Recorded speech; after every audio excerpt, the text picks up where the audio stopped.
നമുക്ക് അബിയുടെയും ജാനകിയുടെയും നാളത്തെ നല്ലൊരു വിശേഷം കേട്ടാലോ? അങ്ങനെ നാളത്തെ വിശേഷത്തിലാണ് നമ്മൾ എല്ലാവരും കാണാൻ കാത്തിരുന്ന ആ നല്ല വിശേഷം.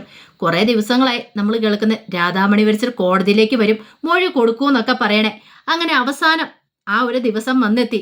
തമ്പിക്കിട്ടുള്ള പണിയുമായിട്ട് രാധാമണി വരിച്ചർ നേരെ കോടതിയിലേക്ക് വരിക. തമ്പി അപർണയൊന്നും ഒരിക്കലും സ്വപ്നത്തിൽ പോലും പ്രതീക്ഷിച്ചില്ല ഇങ്ങനെ ഒരു ട്വിസ്റ്റ്. ഈ പറയുന്ന രവീന്ദ്രനെ പോലും തമ്പി കൊന്നതാണോ എന്ന് സംശയമുണ്ട്. ആ ഒരു കാര്യത്തിൽ നിരഞ്ജനയ്ക്കാണല്ലോ ഉണ്ണിത്താൻ വക്കീലിനാണ് സംശയമുണ്ട്. കാരണം ഒറ്റ രാത്രിയും കൊണ്ട് പിറ്റേ ദിവസം കോടതി മൊഴി കൊടുക്കാനിരുന്ന ആ സമയത്താണ് അയാൾ മരിക്കുന്നത്.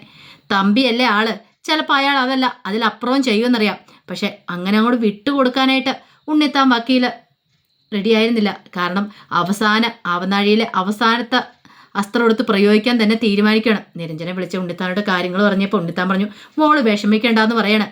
പിന്നീട് അബിയെ വിളിച്ചിട്ട് ഉണ്ണിത്താൻ കാര്യങ്ങളൊക്കെ പറയണേ. ഇനിയിപ്പം നോക്കിയിട്ട് ഒരേ ഒരു മാർഗം മാത്രമേ ഉള്ളൂ. രാധാമണി വരിസര് അവർ നേരിട്ട് കോടതിയിലെത്തണം, കോടതിയിലെത്തി മൊഴി കൊടുക്കണം.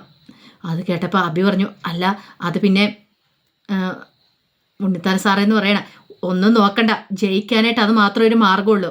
തമ്പിക്ക് അത് തടയാനായിട്ട് സാധിക്കില്ലല്ലോ. ഇത്രയും ദിവസങ്ങൾ രാധാമണി ശബ്ദിച്ചിട്ടില്ലെന്ന് ഓർത്തിരിക്കുമായിരുന്നു. അപ്പോൾ ഒരു കാര്യം ചെയ്യാം, രാധാമണി ഇവിടെ കോടതി ശബ്ദിക്കട്ടെ എന്ന് പറയാം. അത് കേട്ടപ്പം അബിക്കും തോന്നി നല്ല കാര്യമെന്ന്. പിന്നീട് അബി നേരെ ജാനകിയുടെ അടുത്തേക്ക് വന്നു.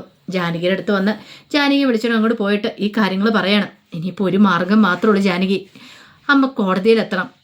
പക്ഷേ കോടതിയിലെത്തി മൊഴി കൊടുക്കണം. അമ്മയുടെ മൊഴിയുടെ അടിസ്ഥാനത്തിലായിരിക്കും ഇനി ബാക്കി കാര്യങ്ങളൊക്കെ മുന്നോട്ട് പോകുന്നത്. അത് കേട്ട് കഴിഞ്ഞപ്പോൾ ജാനകി പറഞ്ഞു, അമ്മ കോടതിയിലേക്ക് വരുമോ?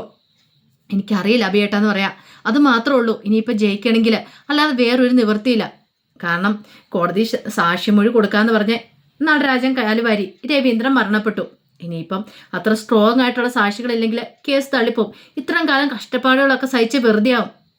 അവസാനം ജാനകി പറഞ്ഞു, ഞാൻ അമ്മയോട് ഒന്ന് സംസാരിച്ച് നോക്കാം. അമ്മ എത്രമാത്രം അതിനെ ഉൾക്കൊള്ളുമെന്ന് എനിക്കറിയില്ല. കാരണം തമ്പിയുടെ മുന്നിൽ വന്ന് നിൽക്കാൻ പോലും അമ്മയ്ക്ക് പേടിയാണ്.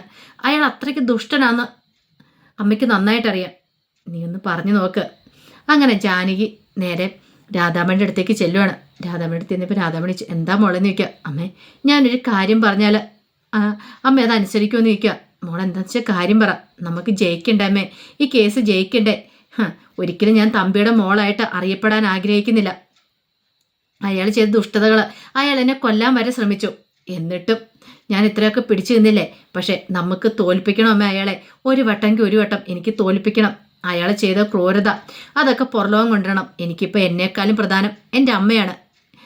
എൻ്റെ അമ്മ ഇത്രയും കാലം അയാൾ ചെയ്ത ക്രൂരത, എൻ്റെ അമ്മയുടെ നല്ല സമയത്തെ ജീവിതം മൊത്തം തല്ലി തകർത്തവനാണ് അവന്. അപ്പം അയാളെ വെറുതെ വിടാൻ പാടില്ലമ്മേ. അയാൾക്കെതിരെ മൊഴി കൊടുക്കണമെന്ന് പറയാം. എന്താ മോളെ നീ പറയണമെന്ന് നിൽക്കും. അമ്മ കോടതിയിലേക്ക് വരണം, തമ്പിക്കെതിരെ മൊഴി കൊടുക്കണം ജഡ്ജിയുടെ അടുത്ത്. ഞാൻ മൊഴി കൊടുക്കാനോ?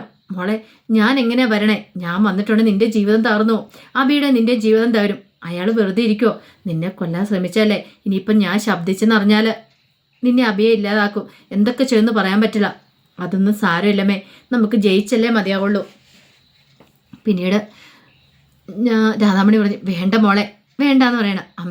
അമ്മയ്ക്ക് പറ്റുമെങ്കിൽ അമ്മ ചെയ്യുക എന്നും പറഞ്ഞ് ജാനകി രാധാമണിയുടെ കാലിലേക്ക് അങ്ങോട്ട് വീഴുവാണ്. കെട്ടിപ്പിടിച്ച് കരഞ്ഞിട്ട് പറഞ്ഞു, നമുക്ക് ജയിക്കണോ അമ്മേ? ഇത്രയും കാലം അമ്മ തോറ്റു നിൽക്കുമല്ലായിരുന്നു. ഒരു വട്ടമെങ്കിൽ ഒരു വട്ടം അയാളെ മുന്നിൽ ജയിച്ച് അമ്മ അയാളെ കോടതി കയറ്റണം, ജയിലിൽ കയറ്റണം. ഇതിപ്പോൾ അയാളുടെ മോളായിട്ട് അറിയപ്പെടാൻ ഒന്നുകൊണ്ടല്ല.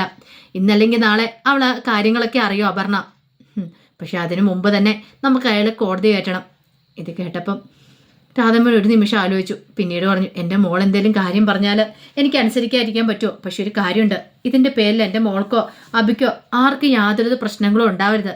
അമ്മ ധൈര്യമായിട്ടിരിക്കുക. അങ്ങനെ പ്രശ്നങ്ങളും കാര്യങ്ങളും ഉണ്ടാകത്തില്ല, ഞാനല്ലേ പറയണേ. പിന്നീട് നിരഞ്ജനെ വിളിക്കുക ജാനകിനെ വിളിച്ചു കഴിഞ്ഞപ്പം നിരഞ്ജനോട് ജാനകി പറഞ്ഞു, ഒരു വിധത്തിൽ അമ്മ സംഭവിച്ചിട്ടുണ്ട്, വരാന്ന്. നിരഞ്ജന പറഞ്ഞു, ഒരു കാര്യം ചെയ്യുക, എത്രയും പെട്ടെന്ന് തന്നെ കൊണ്ടുവരണം. കോടതി കൂടാൻ ഇനി അധികം സമയമില്ല. അമ്മയോട് കാര്യങ്ങളൊക്കെ പറഞ്ഞ് മനസ്സിലാക്കണം. കാരണം കോടതിയിൽ എന്ത് ചെയ്യണം എങ്ങനെ ചെയ്യണമെന്നൊക്കെ പറയണമല്ലോ. ജാനകി പറഞ്ഞു, അബിയേട്ടനും ഞാനും അമ്മയും കൊണ്ട് കോടതിയിലേക്ക് വരാം എന്ന് പറയാണ്. അങ്ങനെ സക്കീർ വക്കീല് നിരഞ്ജന അടുത്തേക്ക് വന്നു. നിരഞ്ജന പറഞ്ഞു, ഇനിയിപ്പം തമ്പിക്കിട്ടും അപർണയ്ക്കിട്ടും നല്ല അടിയാണ് കിട്ടാൻ പോകുന്നത്. ഒരിക്കലും അവർ സ്വപ്നത്തിൽ പ്രതീക്ഷിക്കാത്ത കാര്യങ്ങളല്ലേ. അത് കേട്ടപ്പോൾ വക്കീല് പറഞ്ഞു, ശരിയാ, തമ്പി വിചാരിച്ചിട്ടുണ്ടായിരിക്കില്ല ഇങ്ങനെയൊരു ട്വിസ്റ്റ്. ഈ സമയം തമ്പി അപർണ അജയുടെ അടുത്തായിരുന്നു. ഭയങ്കര സന്തോഷത്തില. അജയോട് പറഞ്ഞു, ഇപ്പം നമ്മൾ കേസ് ജയിച്ച മട്ടില്ല, ഇനിയിപ്പോൾ അവർക്കൊന്നും ചെയ്യാൻ പറ്റില്ലല്ലോ. അത് കേട്ടതും അപർണ പറഞ്ഞു, അതെ, ഇത്രയും കാലം നമ്മളെ കള്ളക്കേസിൽ കുടുക്കി അങ്ങനെ ജയിക്കാമെന്ന് വിചാരിച്ചിരുന്ന ആ ജാനകിട്ട് നല്ലതല്ലേ പണി കൊടുക്കുന്നേ. അപ്പോഴേക്കും അജയ് പറഞ്ഞു, അത് പിന്നെ ഒരു കാര്യമുണ്ട്, നമ്മൾ പൂർണ്ണമായിട്ട് ജയിച്ചെന്ന് പറയാൻ പറ്റില്ല. നോക്കിയോ അജയ് പേടിക്കണ്ട, അജയ് പറയുന്ന പൈസ ഞാൻ തരും. ഒരു പക്ഷേ ഈ കേസിൽ ഇപ്പം നമ്മൾ ജയിച്ച പോലെയല്ലേ, ഇനിയിപ്പോൾ അവർക്ക് എന്ത് ചെയ്യാൻ പറ്റും? അവർക്ക് നല്ല സാക്ഷികളൊന്നും ഇല്ലല്ലോ, അതുകൊണ്ട് കേസ് തള്ളി പോകത്തുള്ളൂ. അപർണ പറഞ്ഞു, ഈ കേസിന് ജയിക്കാൻ വേണ്ടിയിട്ട് എൻ്റെ ജീവൻ കൊടുക്കാൻ വരെ ഞാൻ തയ്യാറായിട്ടായിരുന്നു അച്ഛാ. കാരണം ഇത് തോറ്റു പോയിട്ടുണ്ടെങ്കിൽ എനിക്ക് പിന്നെ ജാനകിയുടെ മുന്നിൽ തല ഉയർത്തിപ്പിടിച്ച് നിൽക്കാൻ പറ്റില്ല. അതുകൊണ്ട് മാത്രമാണ്. അത് മാത്രമല്ല, കുടുംബത്തിലുള്ളവർ മൊത്തം ആ ജാനകിയുടെ ഒപ്പം നിൽക്കുന്നത്. എൻ്റെ ഭർത്താവെന്ന കോന്തം വരെ അതെ. പക്ഷേ ഇവിടെ എനിക്ക് ജയിച്ചേ മതിയാവുള്ളൂ. അങ്ങനെ പറയാണ്. അതെല്ലാം കഴിഞ്ഞിട്ട് അപർണ അങ്ങോട്ട് പുറത്തേക്ക് ഇറങ്ങി വരുവാണ്. അങ്ങനെ പുറത്തേക്ക് ഇറങ്ങി വരുന്ന സമയത്ത് അമലോട് നിൽക്കുന്നുണ്ട്. അമലെ കണ്ടപ്പോൾ തൻ്റെ പുച്ചു ഭാഗത്ത് ചിരിച്ചിട്ട് പറഞ്ഞു, ഇനി എന്തിനാണാ നിൽക്കുന്നേ? നീയൊക്കെ തോറ്റു തുന്നം പാടിയില്ലേ? ഇനിയൊക്കെ നാണം കെട്ട് തല കുണിച്ച് പോകാനല്ലേ പറ്റുള്ളൂ. ഇവിടെ നിന്നിട്ടും വലിയ കാര്യമൊന്നുമില്ല. കേസ് കോടതി വിളിച്ചു കഴിയുമ്പോൾ തള്ളിപ്പോവും. വ്യക്തമായ സാക്ഷികളും കാര്യങ്ങളൊന്നും ഇല്ലാതെ പിന്നെ എന്തിനാടാ നിൽക്കണമെന്ന് ചോദിക്കുക. അമല് പറഞ്ഞു, നമുക്ക് കാണാം ആരാ ജയിക്കുന്ന ആരാ തോൽക്കുന്നതെന്ന്. എടാ, നിന്റെ ഈ അവസാന നിമിഷത്തെ ആത്മവിശ്വാസം ഉണ്ടല്ലോ, അതെനിക്ക് ഇഷ്ടപ്പെട്ടു അമലെ. പക്ഷെ ജയിക്കാൻ പോകുന്നില്ല. കാണാടി എന്ന് പറഞ്ഞ് അമലും വെല്ലുവിളിക്കുകയാണ്. അമലും വിട്ടുകൊടുത്തില്ല. പിന്നീട് അപർണയും തമ്പി അജയും കൂടെ സംസാരിച്ചുകൊണ്ടിരിക്കുകയാണ്. ആ സമയത്താണ് അങ്ങോട്ടേക്ക് ജാനകിയും അഭിയും അവരൊക്കെ അങ്ങോട്ടേക്ക് വരുന്നേ. കൂടെ രാധാമണിയും കൂടെ ഉണ്ട്. അങ്ങനെ രാധാമണിയും ജാനകിയും കൂടെ കൈ കോർത്ത് പിടിച്ച് വരുന്ന ആ ഒരു രംഗം കണ്ടപ്പോൾ തമ്പി ഞെട്ടിപ്പോയി. തമ്പി പ്രതീക്ഷിച്ചില്ല. നിരഞ്ജന ഓടിച്ചെന്നു. പിന്നീട് രാധാമണിയോട് പറഞ്ഞു, അമ്മേ കാര്യങ്ങളൊക്കെ അറിയാലോ എന്ന് പറയണം, ഞാൻ ബാക്കി കാര്യങ്ങൾ പറഞ്ഞുതരാം, അമ്മ വരാൻ പറയാണ്. അപ്പോഴേക്കും തമ്പി ഒരു ഞെട്ടലോടുകൂടി രാധാമണിയെ നോക്കുകയാണ്. അപ്പോഴതേ സമയത്താണ് അപർണയെ കാഴ്ച കാണുന്നത്. രാധാമണി ഇവർ നേരിട്ട് വന്നിരിക്കുന്നു.